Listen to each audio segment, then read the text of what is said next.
Hey, this is Billy from Perma Pastures Farm.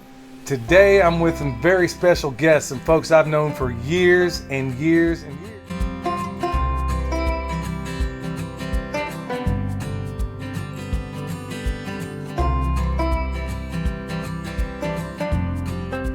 I'm really excited about this, not only because they've come to visit, wish it was a little bit longer, but they're passing through. But we started on this homestead journey pretty much about the same time. We live in different places right now, and they live in an undisclosed location for reasons of security, therefore insecurity.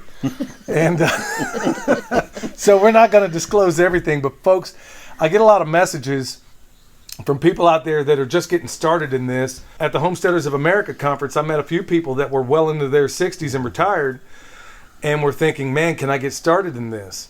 Well, these guys are just a few years older than me. Okay, in his case, maybe a few more years. Yeah. But I've learned more tricks from these guys than probably anybody out there, especially when in terms of mechanical stuff. This guy, Darren here, has taught me more than probably 10 people put together in terms of how to do things that I didn't even know were possible. We invented the chicken method of butchering together. There's a lot of things we did together, along with some other folks as well from time to time. And folks, I know that there are a lot of you out there. I had an instructor one time tell me that it was a dysfunctional gene. You can't fight it. Don't try and change things. But if you do what you do with it, you'll make a lot of money. And I raised a family, and all my kids are doing good. We always had a roof over our heads. So plenty to eat, too. Yeah, plenty to eat. And we're about, speaking of plenty to eat, we're going to put a hurt on some of that sausage we made a few weeks ago back in here. Just the title looks good. Yeah. So right out of the gate, y'all, I want to ask you, because you have two distinct different roles, but a lot of it overlaps. How did y'all get started? How did y'all get started in this journey as far as homesteading?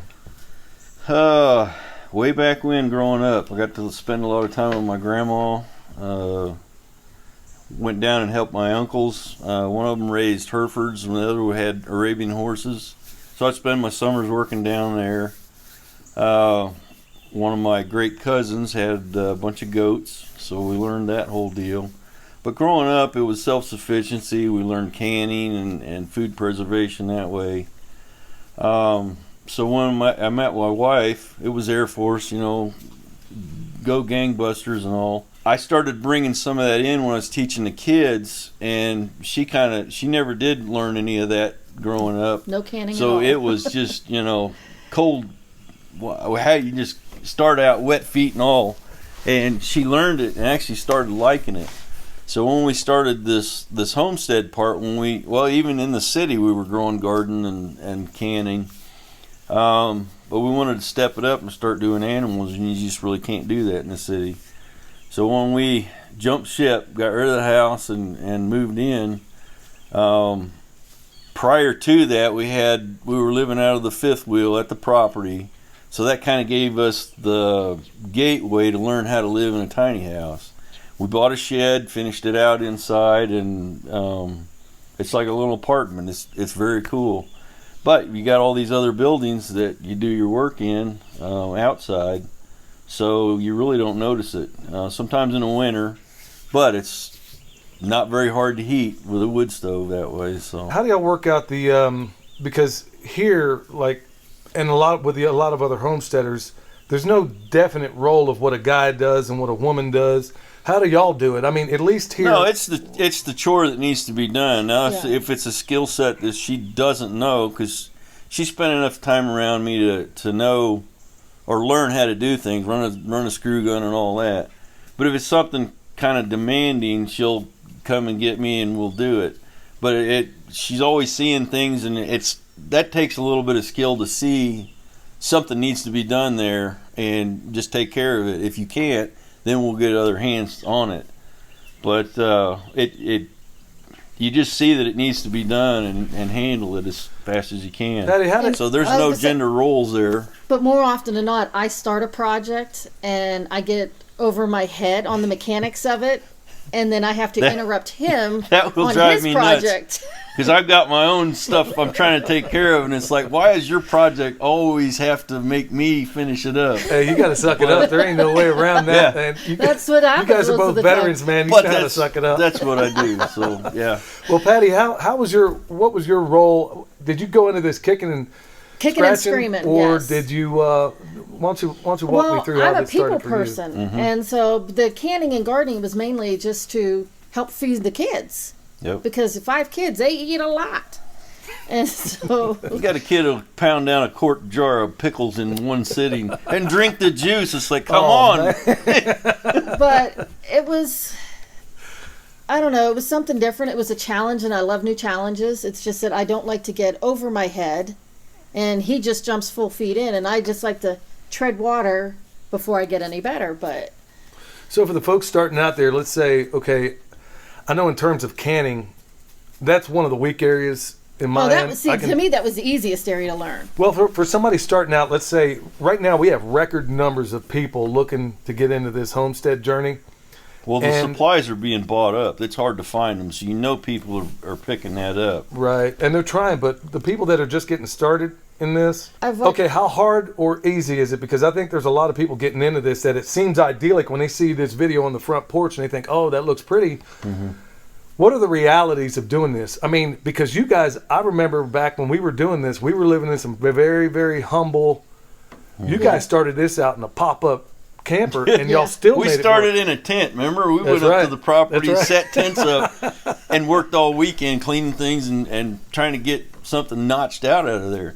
Then we brought the pop-up, and everybody else says, okay, we got to have a camper. So it just went from there. But the realities of it, though, I mean, is this a cakewalk? No, it's not a cakewalk, but if you just take it baby step by baby step at a time, you become a master at what you're doing. And put the mindset in your head that if somebody else can learn it in this world, you can learn it. It's not rocket science. For a lot of people, it may take certain aspects to learn it a little more, to do it several times before they get it, but it's not impossible. So well, I remember y'all being in the same crowd I was in when we heard a very famous man say, if it's worth doing, it's worth doing wrong. Yeah, poorly at first. That's right. That's right. So we kind of all live by that creed, haven't we? Yes. Mr. Inspiration there. That's yeah. And honestly, it was one of the most impactful things I've ever heard in my life. So back to the people that are getting started in this, is there some advice, sage advice? Because folks, I'm not joking when I say if it's whatever it is, it's broken. This guy right here, I don't care, everything from a lightning bolt to a lightning bug, he can do it all, and I'm not overstating it here. In fact, I'm trying to talk him into doing a YouTube channel of his own where he has farm hacks. Yeah. Don't give up. Just don't give up. I mean, even on the days that it's the worst that you're having, don't give up. What about those days where, I think today's a beautiful day. It's going to be maybe high 60s, low 70s today. But y'all know as well as I do, and where y'all live in this country, the weather ain't always great. So good times, bad times. I mean, what do y'all do on those days where it's freezing cold? Maybe it's snow, maybe it's rain. Can you just neglect the animals? Can you say, look, we'll get to them tomorrow? No, because you look at yourself, you set the coffee pot up in the house, so that way you have something to look forward to when you get done. Stoke the stove, and it's like go out there and make sure your animals are warm, the bedding's not wet, they're not getting drafted. Yeah, those animals get taken care of better than we take care of ourselves sometimes, but they're giving back to us, so it's always a trade-off. Right, you got to see your animals before you do yourself. Yeah, I totally agree in that. Now let me kind of go in another direction here, folks.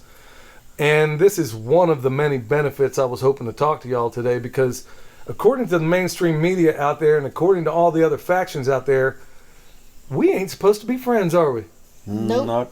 It's pushing it that way. Yeah, unreal, man. But we've been friends for a long time, and judging by the attitude out there that's being shoved down our throats, that people from different walks of lives or backgrounds can't get along. We lived on the same property for a while. We got along just fine. Mm-hmm.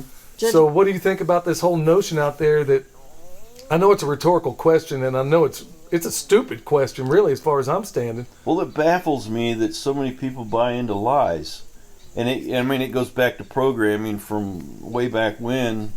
probably when TV came around that somebody figured out, okay, we can do enough mind control to program people to live a certain way. So when you fall back on your experiences growing up and all of that, there is so much programming in there you don't even realize it. Right. Yeah. And you were taught to think a certain way. And Judge a person by their character. That's I right. think- Black locusts do matter. Yeah. And you had another idea too. What else matters? Black chickens matter. They like Australorps. And I love the fact that we don't have to tiptoe around our words. We have that nature of a relationship, and we're older than a lot Yeah. out there. So we come from a world where you could just say what it is you mean without having to worry about tiptoeing Being around. offensive, yes. I always grew up, learning how to laugh at yourself more than anybody else. My mom always we'd sit in the car, pull up to the store, and she'd just sit there a little bit. And what she was doing was people watching. And it's as good as watching chickens. Some of the funniest stuff happens, and it's like you just sit and take a minute to watch, and it's amazing what people will do. But yeah, that's that. You grow up laughing at yourself. You always have a light side of everything. You never get offended about anything because that don't bother you. No, it's a bunch of garbage. I'm really hoping that maybe some of the folks on the fence out there are thinking, oh, well, I'm told not to like this person, or I'm told we can't be friends. That's the most absurd thing I've ever. We know from experience that's a bunch of garbage. We all bleed the same, and when we learn that in the military, it's like that guy's got your back, you got his. That's right. It don't matter what color it is. We're all the same. And That's right. It's the human race. I like that. In light of what you see going on, what do you think the person who's maybe living in the city, what do you think the average person ought to be doing right now in light of the things that we see unfolding right now? We've already had shortages, still got them out there. I don't know that I can still find a roll of toilet paper. It's not toilet paper, it's paper towels now. Yeah. Is that what it is? Yeah, you can't find paper towels now. So in light of what's coming up here, what do you think the average person living in the city ought to be doing? Do you have an opinion on that? I know that's kind of hitting you sideways here. Okay, if I go back to the way I was living in the city, there's so many people that just take. And if you don't believe it, just look at all the news feeds of the looters that have an opportunity to take whatever. You're going to have to place yourself out away from that situation. It's just human nature, and there's some bad apples out there. So you don't need to be around that. I don't care how much security you can build up. Somebody's going to get through it. And if you got a gang or a crew or 100 people, one person's not going to handle that. It'd be much easier to just get out of the situation. Try and make friends with folks that are out in the country somewhere. But you could also say you live in an apartment complex. Get to know your neighbors. Mm-hmm. Find out what each person's skill set is. Someone may be good at cooking. Someone may be good at, fighting. Who knows? Get to know your surroundings, your community. You can have a community in an apartment complex or a community out in the middle of the nowhere. Well, for y'all, I want to go back and hit on something. Y'all wanted it so badly to get out of the city and get out to the country that you were willing to live in a tent to start off. Yes. Yep. So that's, you got to want it. Mm-hmm. Yeah, you got to want it. You got to want it bad. You got to be willing to put up with some nasty weather, cold weather, hot weather, all of it. You're going to have to want to deal with all that. So, is there any? I've already hit you up as far as the advice that you would offer. Is there anything else you want to put out there in light of these times, that maybe some sage wisdom for having done this, or are there some major holes in a lot of people's games that maybe you think, in terms of preparedness, people are overlooking? Maybe they ought to add, put a little more consideration. It's probably knowledge, especially coming into winter. There's a lot of time to sit and read. You can pick up books still. I know that they're not sold out, or they're not rare and hard to find.